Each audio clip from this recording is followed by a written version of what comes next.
Israel lied about Hamas beheading 40 babies. That was the lie they put out early on.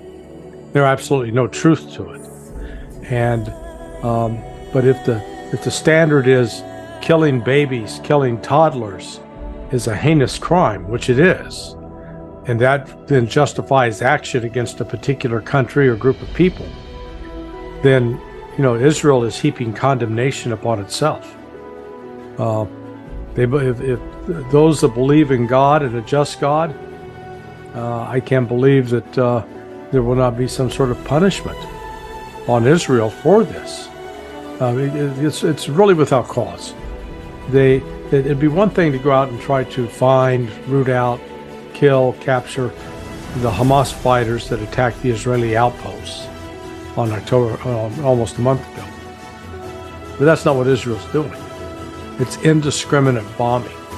And they're trying to justify it by saying, well, Hamas is hiding among the civilians. But you can see in a lot of these situations, you don't have Hamas soldiers.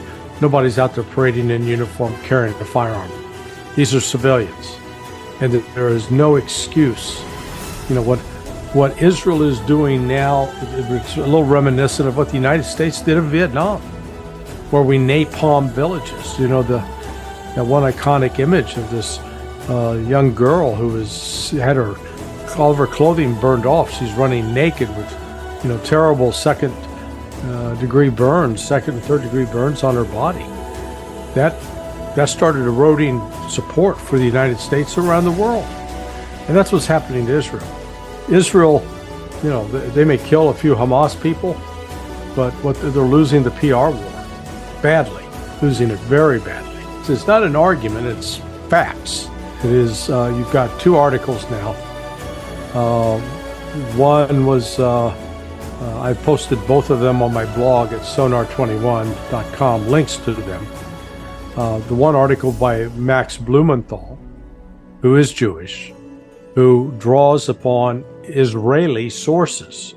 The Haaretz newspaper, which is not exactly a Palestinian rag, has very detailed information about that Israel, in the immediate aftermath of the Hamas attacks, panicked. It's important to understand that Hamas now we understand, had two principal military objectives. One, to destroy Israeli military installations that were right there along the Gaza Strip. Two, capture as many people as they could, civilian and military. Take them back to Gaza, hold them hostage, and use them to exchange in a prisoner exchange. When this attack jumped off, Israel was caught completely by surprise, and it was so unexpected. They were scrambling to figure out what to do.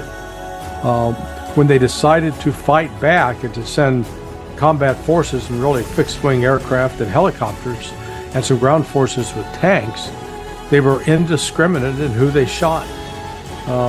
It was really, out of their fear, they ended up killing Israelis. So that's quite clear.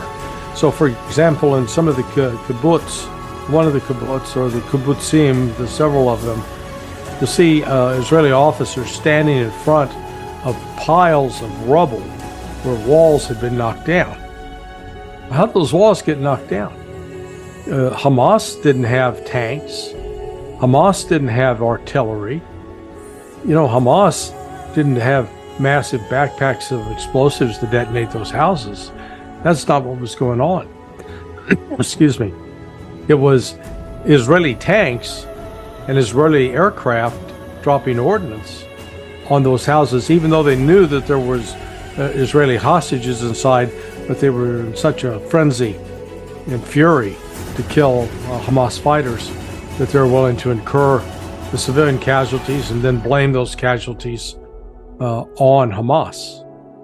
You actually, one of the helicopter pilots was quoted in Haaretz saying that, when they were shooting at vehicles that were fleeing the rave, that music festival in the desert, they were shooting at cars indiscriminately without any regard for whether they're being driven by an Israeli or a Hamas fighter. And it turns out most of them were Israelis. or civilians. So, it's just Israel's been lying about what happened, and the media in the West helped develop the narrative. But the facts are coming out, and they're coming out because of investigative journalism in Israel. So it's a credit that not all Israelis are, reveling in this bloody mess that has evolved.